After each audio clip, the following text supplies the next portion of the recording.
Hello students, welcome back. In this video lecture, we will continue class 10, chapter 4, that is quadratic equation, exercise 4.2. Previous video lecture में हमने question number 1 देखा था कि किस तरह से हम फैक्टराइजेशन मेथड को यूज करते हैं किसी भी क्वाड्रेटिक इक्वेशन को फैक्टराइज करने के लिए। अब हम कुछ वर्ड प्रॉब्लम्स करते हैं इस एक्सरसाइज की।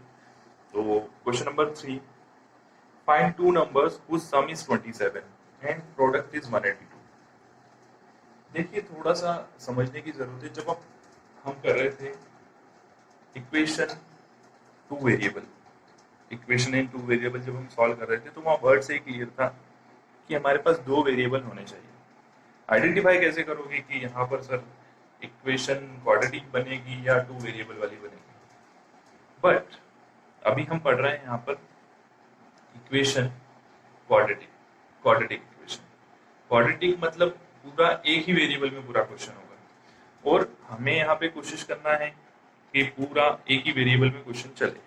तो उसकी सिचुएशन भी ऐसी होती है। सिचुएशन कैसी होती है देखो, बात करते हैं। सबसे पहले find two numbers whose sum is 27। Let the first number be x।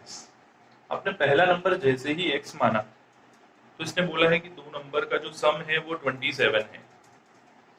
तो आप सोचिए कि दो नंबर अगर मैं मानूं x plus y is equal to 27, तो सेकेंड वाला नंबर कितना होगा? डेफिनेटली 27 माइनस x, तो ये y की वैल्यू होगी। तो अपन सीधा सा यहाँ बोल देते हैं एंड या फिर so second number will B 27 minus x। ये फर्स्ट सिचुएशन होगी। अब और सेकंड देखो, पहले टू जो वेरिएबल टू इक्वेशन अपन पढ़ रहे थे, यानी कि इक्वेशन ऑफ टू वेरिएबल्स, उसमें वहां दो वेरिएबल होते थे तो ऐसी सिचुएशन होती थी। हो सकता है आपको फर्स्ट लाइन में समझ में नहीं आया, देखो सेकंड लाइन में क्लियरली हो जाएगा वो चीज कि एंड देयर प्रोडक्ट इज 182 और उनका प्रोडक्ट क्या है? 182 है।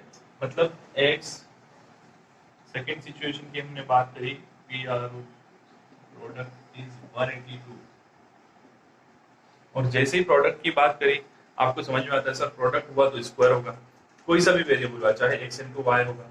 और हमारी टू वेरिएबल की जो हमने इक्वेशंस पढ़ी है उनमें तो स्क्वायर कहीं भी होता ही नहीं था।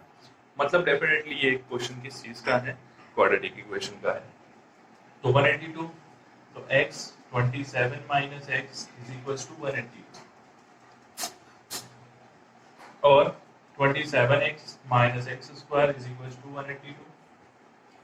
हमने मल्टीप्लाई किया और इक्वेशन को अरेंज किया तो 0 is equal to x square minus 27x minus plus 182।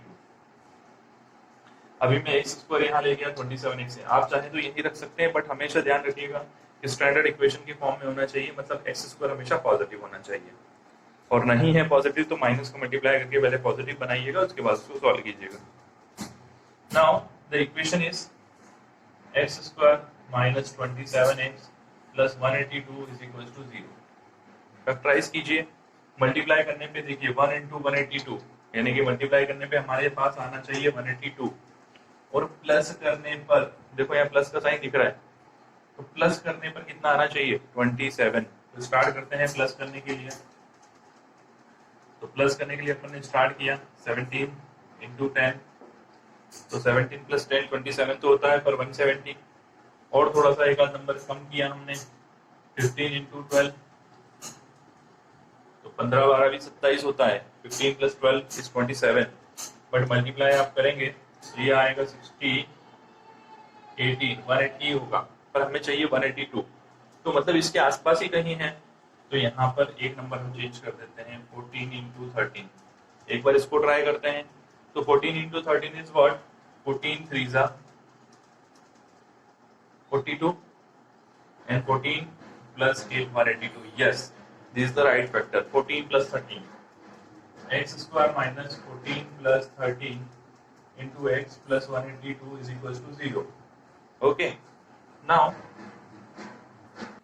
तो हम आगे सॉल्व करेंगे इस क्वेश्चन को। तो यहाँ होगा x square minus 14x minus 13x plus 182 is equal to 0। अब देखो यहाँ x square minus 14x minus 13x plus 182, तो आगे देखें हम इसको, तो होगा यहाँ से x square common, sorry x common, x minus 14, यहाँ से माइनस 13 कॉमन, माइनस 13 कॉमन ले रहा हूँ, तो x minus 14 is equal to 0।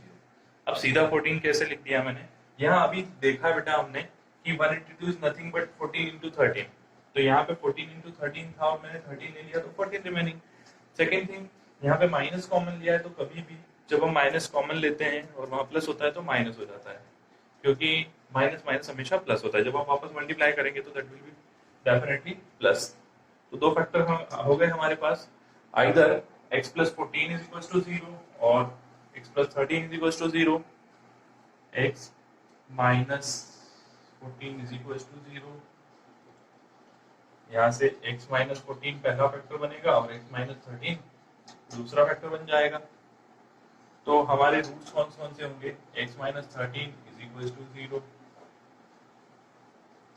तो x is equal to 14 is the first root and x minus 13 x is equal to 13 is the second root. तो वो दो नंबर हमको पूछे थे, so the two numbers will be x, देखो x 14 भी हो सकता है और 13 भी हो सकता है, मतलब पहला नंबर 14 भी हो सकता है 13 भी हो सकता है, पर ओरिजिनली हमको क्या करना था, ये तो हमारा पहला नंबर आया है। कुछ केसेस में हो सकता है आपके पास इसमें माइनस वैल्यू आए तो आपको नेग्लेक्ट करना पड़े, अकॉर्डिंग टू द सिचुएशन पे डिपेंड करता है। So second number will B, अगर यहाँ बात करूं मैं तो 27 माइनस 14 हमारे पास बचेगा 13, और यहाँ मैं बात करूं 27 माइनस 13 इज इक्वल टू 14। मतलब डेफिनेटली हम ऐसा कह सकते हैं कि या तो नंबर वो 14 13 होंगे या 13 14 होंगे। बात तो है कि ये दो नंबर बोले, इसने कोई सीक्वेंस नहीं बोला था, so the answer will be 13 and 14। I hope अच्छे से समझ में आया होगा।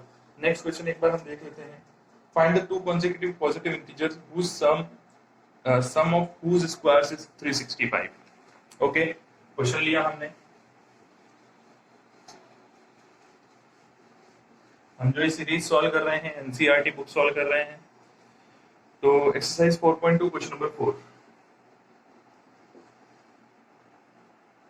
Find two consecutive positive integers sum of whose square is 365। Sum of square, ये मैंने बुक रख दी साइड में, अब देखते हैं।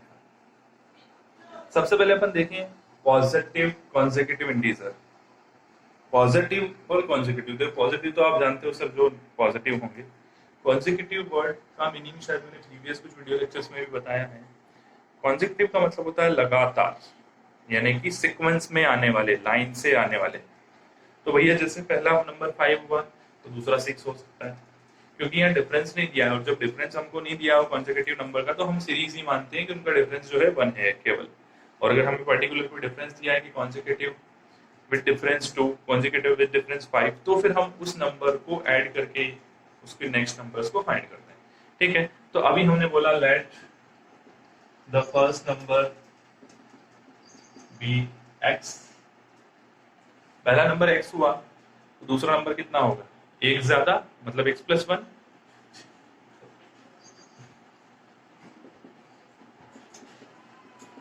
Second number will be x plus 1। Sum of square, sorry square of sum. एक मिनट, क्वेश्चन एक बार देख लेता हूं मैं।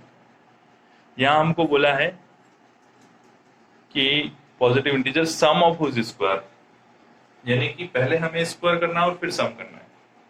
क्वेश्चन पर डिपेंड करता है, हो सकता है वो सेकंड वाली सिचुएशन में दे दे। तो पहले हमने देखा x square plus x plus 1 square, पहले हमने दोनों का स्क्वायर किया और फिर सम किया, तो वो आता है 365।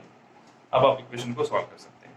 देखते हैं, मैं आपको इक्वेशन फॉर्म करके दे देता हूँ, फिर आप फैक्टराइजेशन मेथड से अच्छे से सॉल्व करके क्वेश्चन को देखिएगा, अच्छे से हो पाएगा। X square a plus B का होल स्क्वायर, फॉर्मूला आइडेंटिटी जिसको हम कहते हैं वो अप्लाई करिए, that is a square plus 2 into x into 1 2ab plus B square is equal to 365। तो x square 2x square plus 2x plus 1 minus 365 is equal to 0, 365 को मैं इधर ले आया। So 2x square plus 2x plus plus नहीं आएगा, यहाँ minus आ जाएगा, 1 माइनस 364, तो 364 इज इक्वल टू 0। अब यहाँ देखो कुछ और आपको दिखाई दे रहा है क्या सर, 2 सभी में कॉमन है, तो या तो 2 कॉमन ले लीजिए और 0 के अपॉन में भेज दीजिए, या फिर ऐसा कह सकते हैं कि डिवाइडिंग बाय 2, दोनों में से जैसा ठीक लगे। तो 2x square plus x minus 364 का हो जाएगा यहाँ 182 इज इक्वल टू 0। ये हो गया, ये 2 अपॉन में 0 के चला गया, तो finally equation will be x square plus x minus 182 is equal to 0। 182 का अभी मैंने आपको फैक्टर बताया था, लेकिन यहाँ माइनस है, तो अभी हमने किया था 14 माइनस 13, अगर हम करेंगे तो 14 इंटू 13, तो हमने देखा है 182 होता है, 14 माइनस 13 होगा 1। तो इस क्वेश्चन को अब आगे कंप्लीट कर लीजिएगा। आई होप आपको बहुत अच्छे से समझ आए दोनों क्वेश्चन, आगे सॉल्व कर लीजिएगा। नेक्स्ट क्वेश्चन हम नेक्स्ट वीडियो लेक्चर में कंटिन्यू करेंगे। Thank you, have a nice day.